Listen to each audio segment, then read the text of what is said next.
سب بولیے رضی اللہ تعالی. عمر فاروق رضی اللہ تعالیٰ عنہ کا مبارک زمانہ ہے. حضرت عمر نے فوج بھیجی ایران کے حکمران کے ساتھ جہاد کرنے. ایران کے بادشاہ نے 2 عیسائی جاسوس بھیجے. کہنے لگا ذرا پتہ تو کرو مسلمانوں کا رات کا طریقہ کیا ہے, میں صف بندی کراتا ہوں. وہ ساری رات صف بندی کراتا رہا. 2 جاسوس آئے مسلمانوں کی معلومات کرنے. معلومات کر کے جب واپس گئے تو حضرت عمر فاروق رضی اللہ تعالیٰ عنہ کے سپاہیوں کو دیکھا, غور سے پلٹے. تو بادشاہ کہنے لگا کیا حال دیکھ کے آئے ہو؟ کہنے لگا سارے مسلح پہ بیٹھے ہوئے ہیں. جتنے گھنٹے ہم وہاں رہے ہیں مجاہدین مسلح پہ رہے ہیں. یوں لگتا ہے جیسے ان کا دنیا داری سے کوئی تعلق. اور کہنے لگے بادشاہ کوئی ایسی طاقت ہے جس کو وہ بلا رہے تھے, کوئی ایسی قوت ہے جس کو وہ پکار رہے تھے. ہمیں بھی وہاں کھڑے ہو کے محسوس ہوتا تھا کہ ہاں کوئی ہے جو آ جائے گا ان کی مدد کے لیے, کوئی ہے جو پہنچے گا ان کی مدد کرے گا. ایران کا بادشاہ کہنے لگا مجھے سمجھ آ گئی ہے, وہ جسم کی طاقت سے ہی نہیں لڑتے, وہ کوئی غیبی طاقت ہے جس سے وہ لڑتے. بھائی وہ غیبی طاقت بھی تو ہمارے پاس ہم نے ناراض کر لیا نا, وہ بھی تو نہیں نا, مسجد کا رخ بھی تو کوئی نہیں. اور میں نے پچھلے جمعے بھی کہا تھا, پھر کہتا ہوں, وہن ہو گیا امت کو. نبی پاک نے فرمایا امت کو وہ کیا ہے, دنیا سے محبت ہو گئی ہے, موت سے کراہت ہو گئی, وہن ہے. صحابہ کرام کو موت سے بڑا پیار تھا, موت سے بڑی محبت کر. ہماری طرح نہیں, وہ کہتے تھے مریں گے تو منو مٹی, تو وہاں ٹھیک ہے عذاب قبر حق ہے. لیکن میں کہا کرتا ہوں سالوں کے بعد جو پردیس سے ماں کے پاس آئے, ماں اسے عذاب نہیں دیتی, اس کا ماتھا چوما کرتی ہے. اور بھائی جو رب کریم کی بارگاہ میں جائے گا تیرا کیا خیال ہے, گل سڑ جائے گا؟ مدینے والے حبیب نے فرمایا قبر المومن روضۃ من ریاض الجنہ. فرمایا میرا مومن جب قبر میں جاتا ہے تو اللہ جنت کے سارے دروازے کھول دیتا ہے, وہ تو اللہ کی رحمت میں پہنچتا ہے. کون کہتا ہے مومن مر گئے, وہ تو قید سے چھوٹے اپنے گھر گئے. کون کہتا ہے قبر میں عذاب ہے تو صرف عذاب ہی ہے, ہاں مجرم کو سزا ملے گی, لیکن مومن ہمیشہ جہنم میں, وہ بالآخر جنت میں جائے گا, بالآخر جنت میں جائے گا. اور کسی درویش نے بات کی, وہ کر کے چلے گئے, بر کمال ہی کر گئے. کہنے لگے دوزخ میں میں تو کیا, میرا سایہ نہ جائے گا, کیونکہ رسول پاک سے دیکھا نہ جائے گا. نبی پاک سید عالم علیہ السلام کے غلام تو دیکھو نا, ساری زندگی عمر فاروق بخاری پڑھو تو صحیح, ساری زندگی عمر ہر نماز کے بعد کہتے تھے اللہم ارزقنا شہادت فی سبیلک, اللہ بسترے پہ موت نہ دینا, موت مجھے شہادت کی دینا. حضرت سیدنا مولا علی شیر خدا کرم اللہ تعالی وجہ الکریم ساری زندگی کہتے رہے اللہ علی نے میدان میں عمر گزاری ہے, اسے شہادت کی موت عطا فرما. وہ بھائی یہ تو شہادتیں مانگنے والے. حضرت امام حسین میدان کربلا میں کھڑے تھے, شمر کہنے لگا حسین تیری چاروں جانب موت ہے. تو آپ فرمانے لگے تجھے ابھی ہمارا پتہ ہی نہیں, موت سے تو ہمارا پیار چلتا ہے. اور فرمایا یہ شہادت تو ہمارا پیچھا کرتی ہے, پہنچ جاتی ہے جہاں ہم ہوتے ہیں. موت سے ڈرا رہا ہے, مسلمان کا مرنے کو دل نہیں کرتا, ورنہ وہ اتنی بڑی کوٹھی میں کون رہے گا. مرنے کو دل اس لیے نہیں کرتا کہ وہ جو 6 کروڑ 10 کروڑ ڈالر لوٹ کے رکھے, مر گئے تو کھائے گا کون.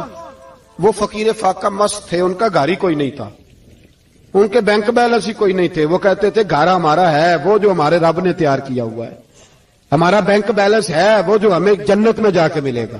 ان کا تو یہ کھاتا ہی کوئی نہیں تھا, اس لیے وہ شہادت کی. حضرت عمر بن جموع رضی اللہ تعالیٰ عنہ میدان احد میں 4 بیٹے لے کے آئے. کتنے بیٹے بول کے بتائے؟ 4 بیٹے لے کے عمر بن جموع آئے, اور خود ایک ٹانگ سے لنگڑے سے آبی ہیں, ٹانگ چھوٹی ہے. حضور کے سامنے کھڑے ہوئے کہا محبوبہ میرے 4 ہی تھے, میں 4 لے آیا ہوں, قبول کر لے. تو حضور نے فرمایا تو کیوں تلوار اوڑے آیا ہے, یہ تو نے کیوں گلے میں اسلحہ ڈالا ہوا ہے؟ کہا یا رسول اللہ میں نے بھی تو جانا ہے نا. تو حضور نے فرمایا 4 بیٹے جو ہیں. تو حضرت عمر بن جموع نے بات کی, صحابہ کہتے ہیں ہم لبوں سے مسکرا رہے تھے, آنکھوں سے رو رہے تھے. کیا عجیب انداز ہے. حضور نے فرمایا عمر 4 بیٹے جو آ گئے تو رہنے دے. حضرت عمر رو پڑے, کہنے لگے محبوبہ کیا لنگڑے جنت میں نہیں جائیں گے؟ کیا حضور میں لنگڑا ہوں تو میرے لیے جنت کوئی نہیں؟ میرے حبیب پاک سید عالم صلی اللہ علیہ وسلم نے فرمایا عمر تو ضرور جنت میں جائے گا. کہا محبوبہ پھر بچے بعد میں جائیں گے, میں پہلے میدان میں جاؤں گا. ایک بی بی 4 بیٹے لے کے آئی احد میں, کہا محبوبہ کل کمائی تھی میں لے آئی ہوں, میرے پاس کوئی اور شے ہوتی تو میں بچا کے نہ رکھتی, بیٹے دے کے نا حاضری لگوا کے تو واپس دروازے پہ لے گئی.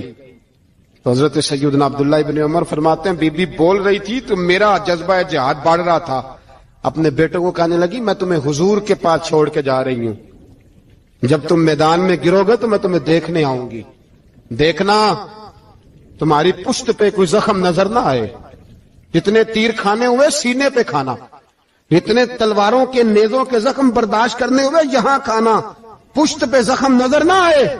حضرت عبداللہ ابن عمر فرماتے ہو بی بی کی گفتگو میرا جذبہ جہاد بڑھا رہی تھی. ایک بی بی 3 سال کا 4 سال کا بیٹا لیے رو رہی ہے, احد کا دن ہے, سہیلیاں پوچھتی ہیں تو کیوں روتی ہے؟ وہ کہتی ہے دیکھو میرا خاوند بھی بدر میں شہید ہو گیا, بھائی اور باپ بھی, دل کرتا ہے کوئی جوان بیٹا ہوتا تو آج مصطفیٰ کے ساتھ اسے ہی بھیج دیتی. کوئی جوان میرے پاس ہے ہی 3 سال کا تو کیا کروں, 3-4 سال کا بچہ کیا کرے گا؟ پتہ نہیں کیا دلیل آئی, اچانک اٹھی, بیٹے کو سینے سے لگایا, کپڑا ڈالا, مسجد نبوی پہنچ گئی.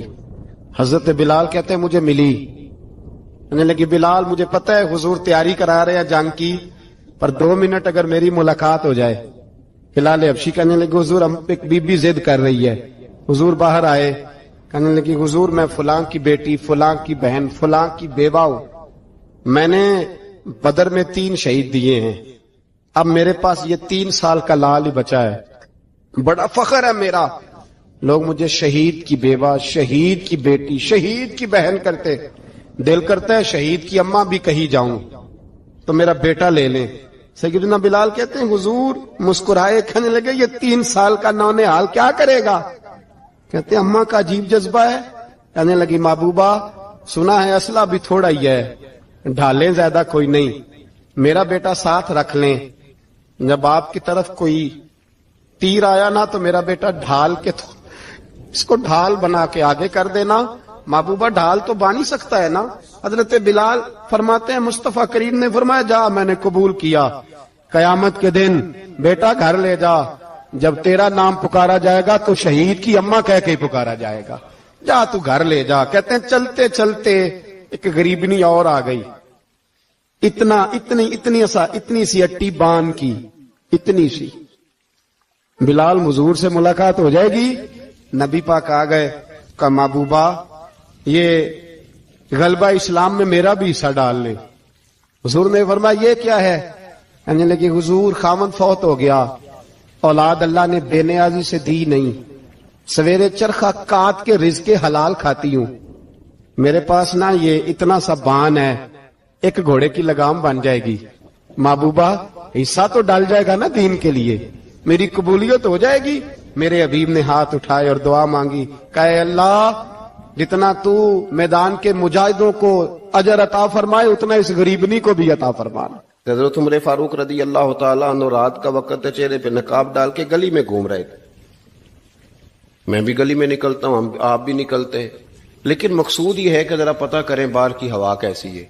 مقصود یہ ہے کہ پتہ کریں کہ آج برگر کس دکان کا اچھا ہے, معلومات کریں کہ محلے کی سیاست کس رخ جا رہی ہے.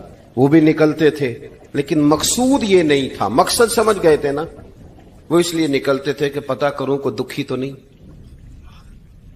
کوئی تکلیف میں تو نہیں, کوئی آزمائش میں تو نہیں.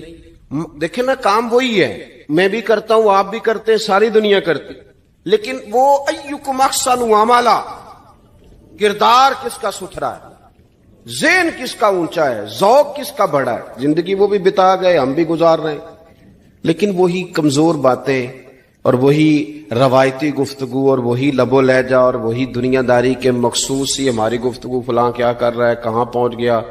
اگر پیسے کسی نے نہیں کمائے تو کہاں نکھٹو ہے تب نہیں کمائے, اور اگر زیادہ کما لیا تو کہنے لگے 1 نمبر طریقے سے تو نہیں کمائے جا سکتے. یہ کوئی غلط رستہ اختیار گفتگو ہے, بس نشستن گفتن برخاستن. تو اعلیٰ کام, اعلیٰ کردار ان لوگوں, حضرت عمر گزر رہے تھے تو غلام ساتھ تھا. ایک شخص کو دیکھا کہ مدینے کے باہر خیمہ لگایا ہوا ہے. بھئی خیریت ہے, یہاں خیمہ کو لگایا؟ کہنے لگا امیر المومنین سے ملنے آیا ہوں, رات ہو گئی تھی تو سوچا یہیں قیام کر لیتا ہوں, صبح ان سے ملوں گا. تو فرمایا اندر کسی کے درد سے کراہنے کی آواز آتی ہے, کہنے لگا میری بیوی ہے اور بچے کی ولادت کا وقت آ گیا، تکلیف میں۔ حضرت عمر دوڑے گھر گئے، اپنی اہلیہ سے کہنے لگے نیکی کمانے کا ارادہ ہے؟ اس نے کہا ہے۔ مقصد سمجھ گئے تھے نا وہ لوگ، بالکل ہے۔ فرمایا جو ضرورت کی چیزیں ولادت کے وقت ہوتی ہیں لے لے، کچھ گھی لے لیا، کچھ چنے لے لیے، کچھ ضرورت کی چیزیں لے لی، خاتون کو ساتھ لیا۔ یہ خاتون اول کی بات کر رہا ہوں میں خاتون اول کی بات کر رہا ہوں۔ حضرت فاروق اعظم رضی اللہ تعالیٰ عنہ امیر المومنین ہے۔ حضرت عمر نے اپنی اہلیہ کو ساتھ لیا، جہاں وہ شخص تھا وہاں آئے، اہلیہ نے حضرت عمر کے ذمہ کام لگایا، آگ جلا لیں، یہ تیل لے لیں، فلاں فلاں چیز گھی میں ڈال لیں، بنانی شروع کر دیں۔ فاروق اعظم نے ہاتھ کے اندر پکڑا ہوا برتن، چمچہ، ڈوئی بھی آخ لی دے، پنجابی ہے نا ہم، تو وہ کام کر رہے ہیں، چلا رہے ہیں، آگ جلا رہے ہیں، خاتون اندر ڈیوٹی کر رہی۔ تو وہ شخص جو تھا نا جس کی بیوی تھی، وہ کہتا میں 2-3 دفعہ کا غلام ادھر آ، فلانی چیز بتا۔ میرے ذہن میں یہ تھا کہ امیر المومنین نے کو بندہ کھڑا کیا آنے جانے والے مسافروں کا خیال کرے۔ میرے ذہن 2-4 دفعہ میں نے اپنے لفظوں میں بات بھی کہہ دی، لیکن جب اندر میرے بچے کی ولادت ہوئی تو اندر سے میری بیوی بولی اور حضرت عمر کی اہلیہ بولی اور بول کے کہنے لگی امیر المومنین مبارک ہو، آپ کے دوست کو رب نے بیٹا دیا ہے۔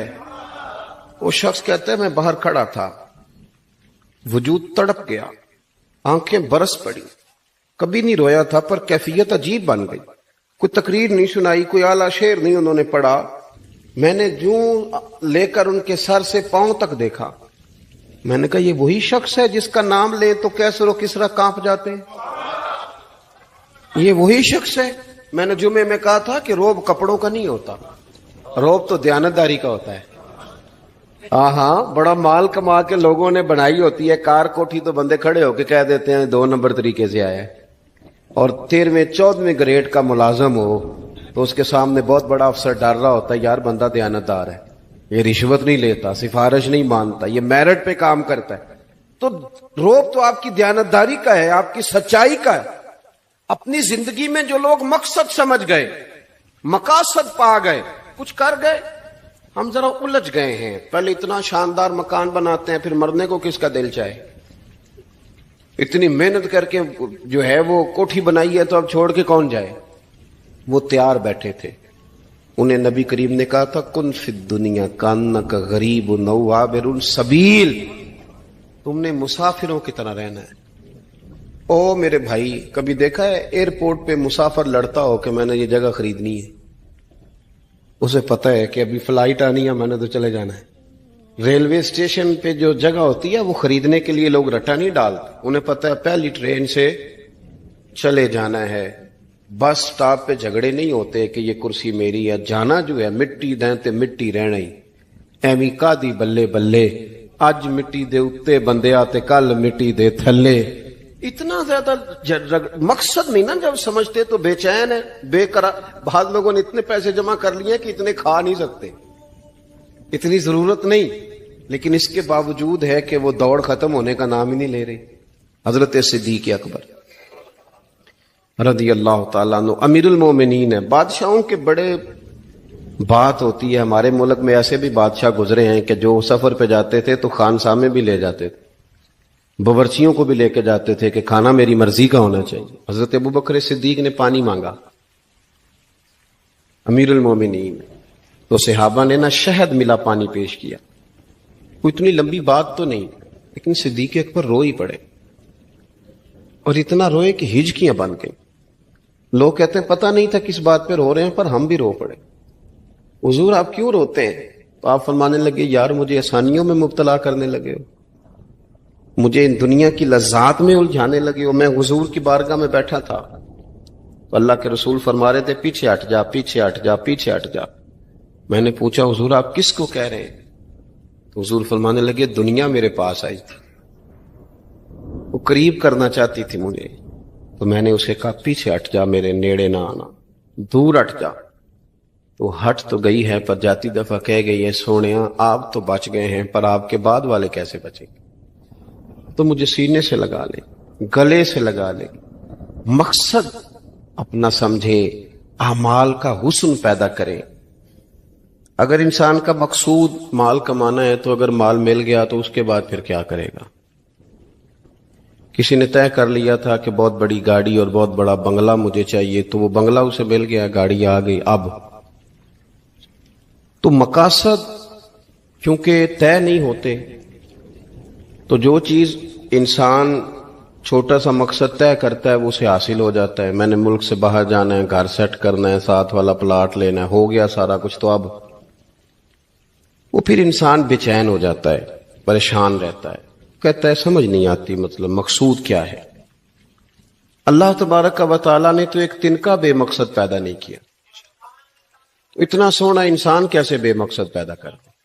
تو رب کریم نے ہمیں بتایا کہ مقصد تو تمہارا ہے، مقصد ہے الذی خلق الموت والحیات لیبلوکم ایکم احسن عملا، اس نے موت اور حیات اس لیے پیدا کی ہے تاکہ پتہ چلے تم میں اچھے عمل کون کرتا ہے، تم کس قدر زیادہ اپنے رب کی عبادت کرتے ہو، کس قدر زیادہ حسن اخلاق کا مظاہرہ کرتے ہو، کس قدر زیادہ لوگوں کی خدمت کرتے ہو، کس قدر زیادہ تم دین کی تبلیغ میں، اشاعت میں، ابلاغ میں، ترویج میں کردار ادا کرتے ہو۔ با مقصد تمہیں بنایا، با مقصد اچھا ترین عمل تم میں سے کون کرتا ہے، اس لیے موت اور حیات پیدا کی تھی کہ تم نے ستھرے سے ستھرے اعمال، بہتر سے بہتر کردار، اعلیٰ سے اعلیٰ تمہارا انداز زندگی۔ دیکھیں ہم نے لوگوں کے ساتھ مل کے رہنا ہوتا ہے، بہت ساری چیزیں ایسی ہوتی ہیں کہ جو تکلیف کا سامان بنتی ہیں۔ اب انہی لوگوں کے ساتھ اللہ نے ہمیں مل کے رہنے کا حکم دیا، ان کے حقوق ادا کرنے کا حکم دیا، تو ساتھ ساتھ نا درگزر کا بھی کہا، معافی کا بھی کہا۔ جب انسان معافی کر دینے والا ہو جاتا ہے، درگزر والا ہو جاتا ہے، تو پھر وہ بڑا ہو جاتا ہے، بڑے دل والا ہو جاتا ہے، بڑے حوصلے والا ہو جاتا ہے، بڑے ضرب والا ہو جاتا ہے، اس کی زندگی حسین ہوتی۔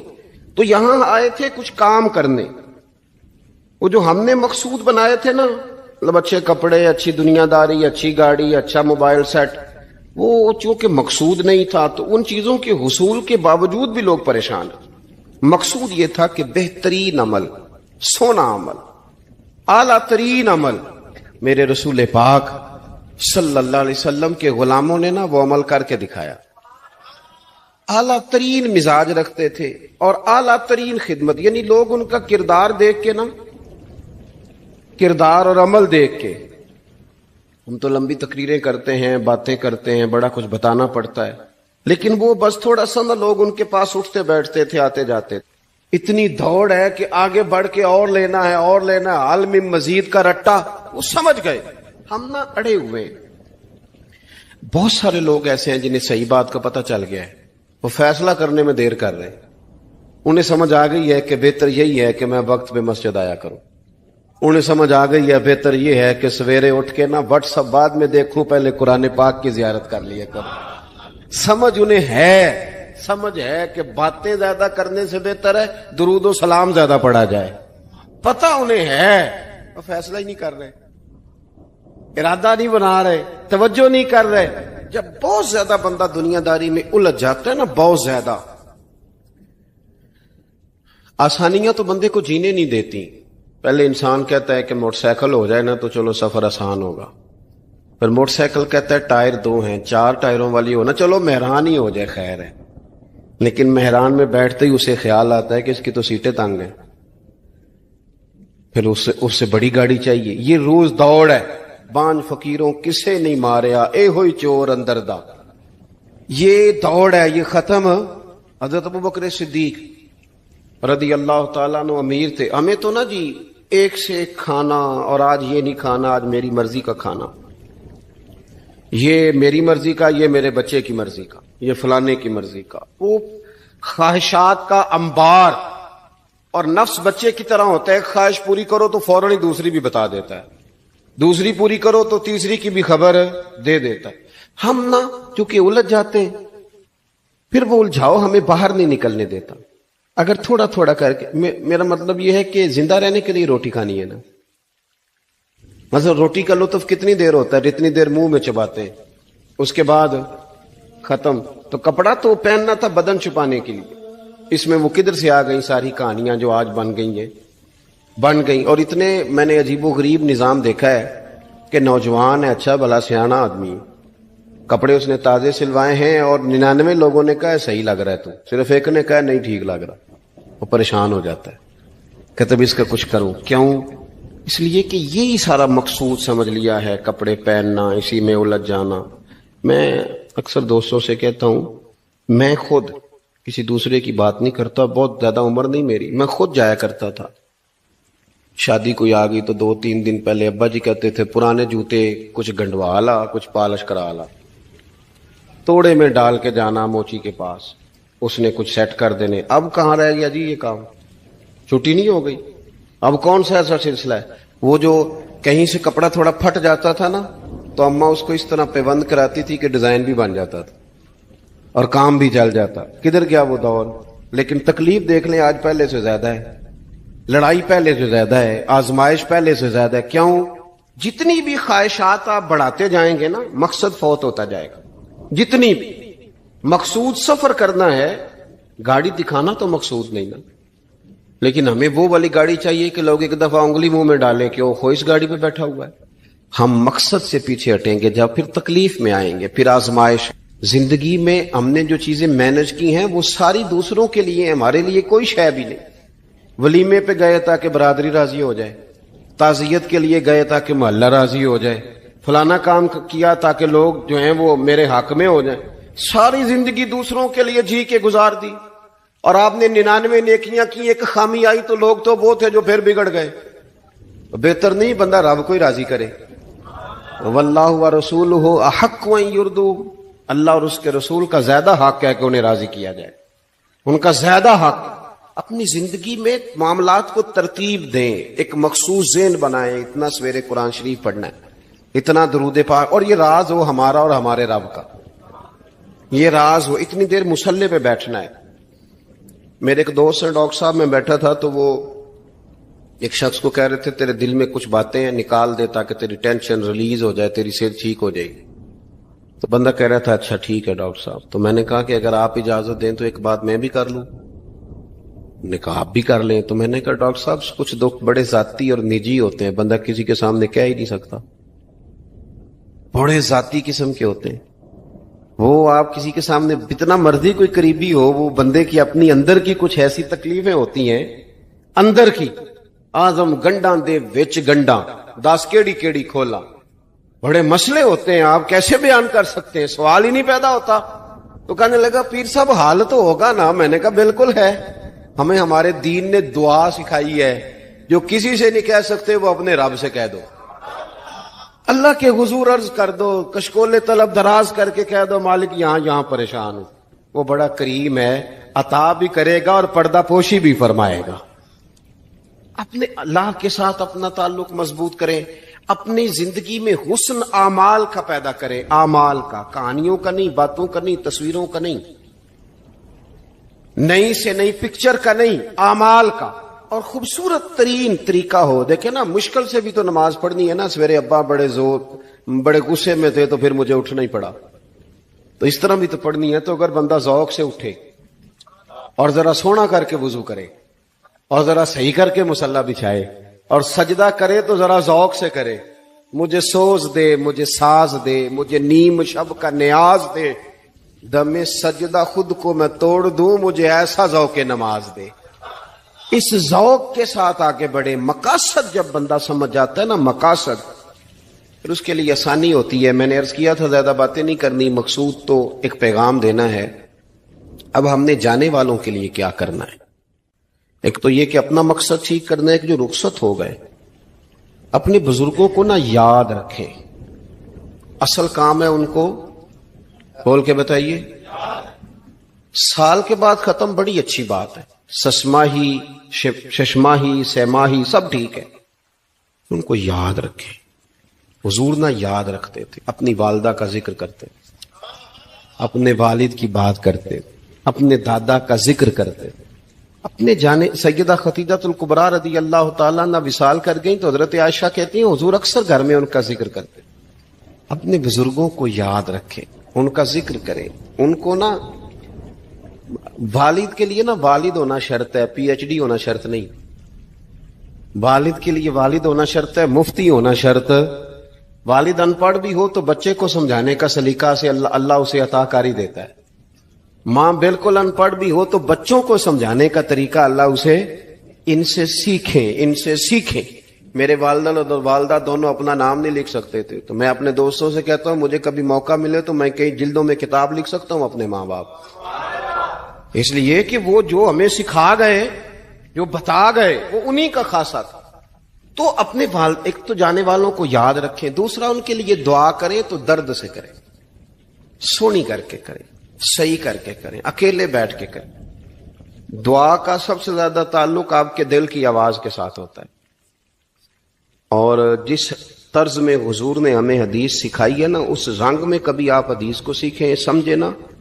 حضور فرماتے ہیں جس طرح دریا میں ڈوبنے والا سہارا تلاش کرتا، دریا میں اسے کتنی کو جلدی ہوتی ہے، غوطے لگ رہے ہوتے ہیں. وہ اس طرح کا نہیں ہوتا کہ میں عصر کی نماز کے بعد پھر آؤں گا تجھے نکالنے، اس طرح تو نہیں نہ ہوتا. دریا میں ڈوبنے والا اس طرح کشتی سہارا تلاش کرتا ہے، حضور فرماتے ہیں اس طرح قبر میں جانے والا دعاؤں کا انتظار کرتا ہے. آپ نے دیر کر دی دعا مانگنے میں، ختم دلانے میں دیر کر دی. خود صبح و شام ہمہ وقت دعا. ابھی آپ آیتیں سن رہے تھے سورہ ابراہیم کی، اللہ نے نماز میں رکھ دی ربنا اغفر لی ولی وللمؤمنین یوم یقوم الحساب. ایک تو انہیں یاد رکھیں، خوب دعا کریں، اور دوسرا کوشش کریں کہ وہ جو نیکیاں کرتے تھے وہ نیکیاں بھی جاری رہیں. جن لوگوں سے ان کا اچھا تعلق تھا وہ تعلق بھی قائم رہے. یہ بھی کوشش کریں کہ ان کے لیے صدقات و خیرات کریں، اور قیمتی صدقہ دے. قیمتی، میں بات ختم کرنے لگا ہوں بس. قیمتی صدقہ دے، قیمتی. 15 تولے سونا گھر میں پڑا ہوتا ہے، قیمتی ہوتا ہے نا. کبھی کسی نے چوک میں بتایا کہ آج 15 تولے سونا میرے گھر میں پڑا ہے؟ بولو نا، لگتا ہے تو 10 چھڑنا ہے. اگر گھر میں 50 لاکھ روپے کیش پڑا ہو تو چوک میں گلی میں آ کے آپ بات کریں کہ گھر میں پیسے پڑے ہیں؟ کیوں؟ کہ وہ قیمتی ہیں، کوئی لے نہ لے. تو یہ جو 5000 مسجد دیکھ کے سارے محلے کو بتاتے ہو، یہ بھی صدقہ تھا، یہ بڑا قیمتی چیز تھی. یہ بتانے والا نہیں تھا، یہ تو نیکی تو قیمتی تھی. قیمتی چیز جو ہوتی ہے وہ تو چھپائی جاتی ہے کہ بتائی جاتی ہے. یہ جو بیٹیاں ہیں نا اسلام کی، مائیں بہنیں، یہ قیمتی ہیں. اس لیے اسلام انہیں کہتا ہے تم گلیوں اور چوکوں میں آنے والی نہیں، قیمتی چیزیں. قیمتی چیزیں گھر کے اندر رہا کرتی ہیں. تم قیمتی چیزیں ہو، تمہارا وجود قیمتی ہے. تم کبھی ماں ہو، کبھی بیٹی ہو، کبھی بہن ہو، کبھی بیوی ہو، قیمتی ہو. اس لیے تمہیں اسلام کہتا ہے کہ گھر کے اندر رہو گی تو تمہاری قیمت رہے گی. کچھ چیزیں ایسی ہیں جو چوکوں میں گلیوں میں پھیل جائے تو ان کی قیمت نہیں رہتی. اس لیے تمہیں کہا جاتا ہے کہ گھر میں رہو. یہ جو تمہیں چوکوں میں لاتے ہیں یہ تمہیں بے وقت کرنا چاہتے ہیں، بے قیمت کرنا چاہتے ہیں. انسان تھوڑی دیر کے لیے، اگر تھوڑی دیر کے لیے غور کرے تو بڑے بڑے جانور انسان سے بڑے طاقتور ہیں، لیکن اللہ نے ان کی نکیل انسان کے ہاتھ میں تھما دی. اتنا بڑا جہاز ہے، ٹنوں وزن لے کے چل رہا ہے.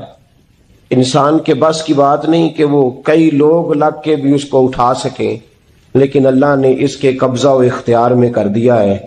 فرمایا هو الذی خلق لکم ما فی الارض جمیعا، زمین میں جو کچھ ہے سارا تیرے لیے بنایا ہے، آسمان میں جو ہے سارا تیرے لیے بنایا ہے. وما خلقت الجن والانس الا لیعبدون، فرمایا کل کائنات میں نے تیرے لیے بنائی ہے اور تجھے میں نے اپنی عبادت کے لیے پیدا فرمایا ہے. تو جنوں اور انسانوں کو اللہ نے اپنی عبادت کے لیے تخلیق فرمایا.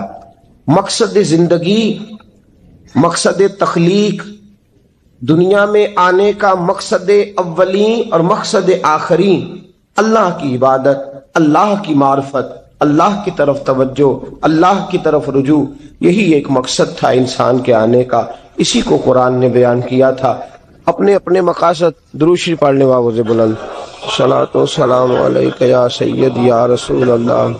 اپنے اپنے مقاصد، اپنے اپنے معاملات کو ہم نے ترتیب دے لیا ہے. صبح سے شام تک کے معاملات سارے کے سارے ہمارے ذاتی، نجی اور ہمارے اپنے بنائے ہوئے مقاصد کے تحت گزر رہے ہیں، حالانکہ رب کریم نے فرمایا کہ انسان میں نے تجھے اپنی عبادت کے لیے بنایا ہے، اپنے لیے تجھے بنایا ہے، تو میری بارگاہ میں سجدہ ریز ہو، تو میری بارگاہ کی طرف توجہ کرے، تو میرے لیے تسبیح پڑھے، تو تحلیل کے جملے بولے، تو تکبیر کہے، تو میرے محبوب پہ نازل ہونے والے قرآن کی تلاوت کرے۔ تجھے تو اس لیے بنایا تھا۔ عبادت کا معنی یاد رکھیے گا، عبادت کا معنی فقط نماز پڑھنا نہیں،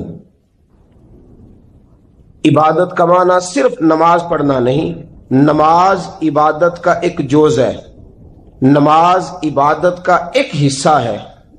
عبادت نماز پڑھنے کا نام نہیں، عبادت روزہ رکھنے کا نام نہیں، عبادت صرف اور صرف حج کرنے کا نام نہیں، فقط ذکر فکر کرنا عبادت نہیں، بلکہ اللہ کا حکم ماننے کا نام عبادت ہے، خدا رسول کی بات ماننے کا نام عبادت ہے۔ جہاں جانے کا خدا حکم دے وہاں چلے جاؤ، یہ عبادت ہے۔ جہاں جانے سے منع کر دے وہاں کبھی نہ جاؤ، یہ عبادت ہے۔ اگر نماز پڑھنے کا نام ہی عبادت ہوتا تو پھر فجر کی فجر کے وقت کیوں پڑھنی پڑتی، پھر ظہر میں ہی کیوں فرض ہوتی، پھر عصر کا وقت مغرب میں جا کے کیوں نہ شروع کیا جاتا، پھر انسان کی مرضی تھی جب پڑھ لیتا۔ فرمایا نہیں، عبادت میری ہے، اصل میری اطاعت ہے۔ میں جب کہوں کہ یہ فجر کا وقت ہے تو تجھے فجر مان کے پڑھنا، جب کہوں ظہر کا وقت ہے تو ظہر مان کے۔ ہم نے عبادت کو مخصوص کر دیا، مسجد میں چلے جانا، نفل پڑھ لینا، کچھ دیر قرآن شریف پڑھ لینا، کچھ دیر اللہ کی عبادت کر لینا، کچھ دیر ذکر اذکار کر لینا، اس کا نام عبادت ہے۔ اور باہر نکل کے بے شک جھوٹ بولے، باہر نکل کے بے شک غیبت کرے، باہر نکلے اور کم تولے، باہر نکلے اور اپنی من مرضی کرے، تو یہ عبادت نہیں۔ اس لیے کہ ہم اس خدا کے ماننے والے ہیں جو صرف مسجد میں نہیں ہوتا، بلکہ جلوہ تیری ذات کا کو بکو ہے، میں جدھر دیکھتا ہوں ادھر تو ہی تو ہے۔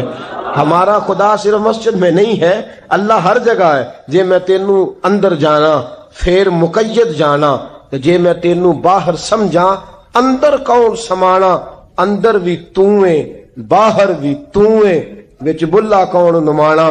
اصل بات یہ ہے کہ جب خدا ہر جگہ ہے تو اللہ تبارک و تعالیٰ کا حکم ہر جگہ ماننا ہے، ہر جگہ اطاعت کرنی ہے، ہر لحاظ سے۔ رب کی بات ماننے کا نام عبادت ہے، اللہ کی، اس کے رسول الپاک صلی اللہ علیہ وسلم کی بات ماننے کا نام، توجہ ہے آپ کی میری بات پہ؟ عبادت کا مفہوم سمجھیے گا، عبادت کا مفہوم سمجھیے گا۔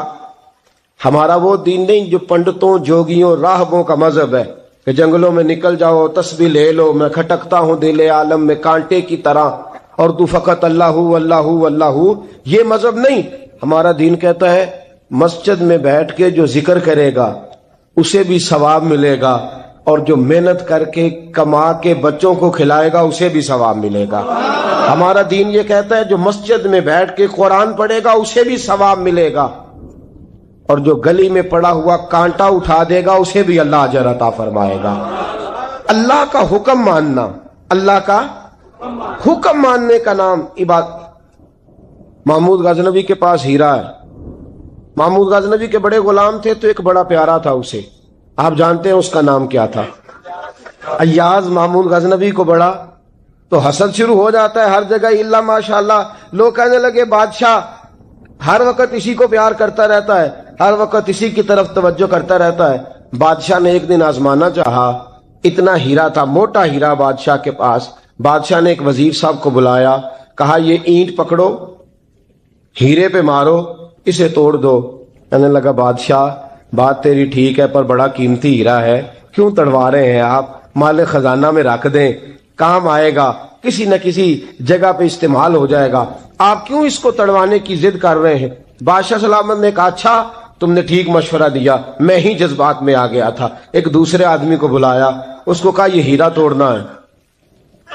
اس نے کہا بادشاہ مجھے لگتا ہے پوری دنیا میں اتنا موٹا ہیرا تیرے پاس ہے، کسی اور کے پاس نہیں ہوگا، یہ توڑنے کی چیز نہیں تجوری میں سنبھالنے کی چیز ہے، اسے سنبھال کے رکھ۔ تیسرے کو بلایا، چوتھے کو بلایا، جس کو بھی بلاتا رہا وہ بادشاہ کو سمجھاتا رہا، جس کو بلایا بادشاہ کو سمجھایا۔ ایاز کی باری آئی، کہا ایاز ادھر آ۔ توجہ ہے آپ کی؟ ایاز ادھر آ، یہ ہیرا تو توڑ دے. اس نے اینٹ پکڑی، زور سے ماری، ہیرا توڑ دیا. بادشاہ کہنے لگا بڑا بیوقوف ہے بھائی تو، یہ سارے میرے خیر خواہ تھے، مجھے سمجھاتے رہے اور تو نے خیال ہی نہیں کیا. میں بیوقوف تھا تو بھی ساتھ ہو گیا، توڑ ہی دیا. کہنے لگا بادشاہ غلطی ہو گئی، مجھ سے غلطی ہو گئی، مجھے نہیں توڑنا چاہیے. اس نے کہا اچھا چل چھوڑ، ایک بات بتا، تیرے سامنے جو سب مجھے مشورے دے رہے تھے تو نے کیوں نہیں دیا؟ میں نے تجھے کہا توڑ دے. کیا لفظ ایاز نے کہے، کمال کر دی. کہنے لگا بادشاہ میرے دل میں خیال آیا ہیرا ٹوٹتا ہے تو ٹوٹ جائے، میرے بادشاہ کا حکم نہیں ٹوٹنا چاہیے. یہ ٹوٹتا ہے تو ٹوٹ جائے، یہ کرچی کرچی ہوتا ہے تو ہو جائے، خزانہ خالی ہوتا ہے تو ہو جائے، لیکن میرے مالک کا حکم نہیں ٹوٹنا چاہیے. بادشاہ میں ہر چیز توڑ دوں گا پر میں تیرا حکم نہیں توڑ سکتا. بس دوستو یہی عبادت ہے، بلا مثال و بلا تشبیہ بات سمجھیے گا. جس نے خدا کا حکم توڑ دیا اس نے عبادت نہیں کی، اور جس نے خدا کا حکم اچھا آؤ نماز کے لیے، دکان کا وقت ہے، گاہک بھی زیادہ آ گئے ہیں، رش پڑ گیا ہے، اب تھوڑا وقت مشکل ہو جائے گا، ذرا تھوڑی دیر میں پڑھ لوں گا. ہیرا ٹوٹتا ہے تو ٹوٹ جائے، گاہک آنے کا سلسلہ ٹوٹتا ہے تو ٹوٹ جائے، روزی آنے کا سلسلہ ٹوٹتا ہے تو ٹوٹ جائے. مسلمانوں خدا کا حکم نہیں ٹوٹنا چاہیے، رسول اللہ کا فرمان نہیں ٹوٹنا چاہیے. میرے رسول پاک صلی اللہ تعالی علیہ وسلم کا اقبال نے کیا کہا؟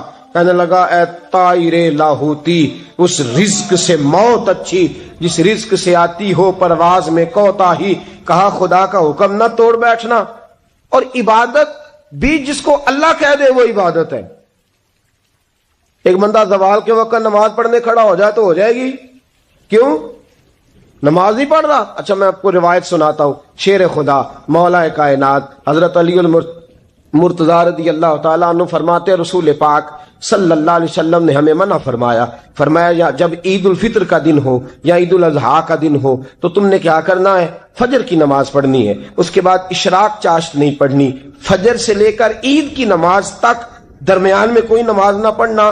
جب عید کی نماز ہو چکے پھر تمہیں اجازت ہے جتنے مرضی نفل پڑھو، لیکن فجر سے لے کر عید تک تم کوئی اور نماز نفل درمیان میں نہ پڑھنا. حضرت علی المرتضی شیر خدا کا زمانہ ہے، عید کا اعلان ہو گیا، عیدگاہ میں لوگ کٹھے ہو رہے ہیں. ایک شخص دوڑا آیا، اس نے آ کے نماز کی نیت باندھ لی. توجہ ہے آپ کی؟ میں نے کہا عبادت ہے خدا کا حکم ماننے کا نام. حضرت علی رضی اللہ تعالیٰ عنہ نے نماز کے بعد اس شخص کو بلایا، فرمایا ادھر آ، تجھے نہیں پتا کہ جب تک عید کی نماز نہیں ہوتی کوئی اور نفل نہیں پڑھیں گے؟ کہنے لگا جی میں نے نماز ہی پڑھی ہے، کوئی جرم کیا ہے؟ نماز پڑھی ہے نا، میں نے سجدہ کیا ہے، کوئی جرم ہے؟ حضرت علی نے تلوار نکال لی، فرمایا جو مصطفیٰ کی سنت توڑ کے نفل بھی پڑھے گا میں اس کا بھی سر قلم کر دوں گا.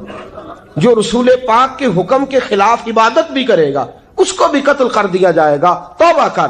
یاد رکھیے گا عبادت خدا رسول کی بات ماننے کا نام ہے. آپ سویرے 8 بجے اٹھ کے کھڑے ہو جائیں کہ میں نے تو فجر پڑھنی ہے، فجر کا وقت 8 بجے نہیں ہوتا، وہ گزر گئی 4 بجے، 4:15 بجے ہو چکا.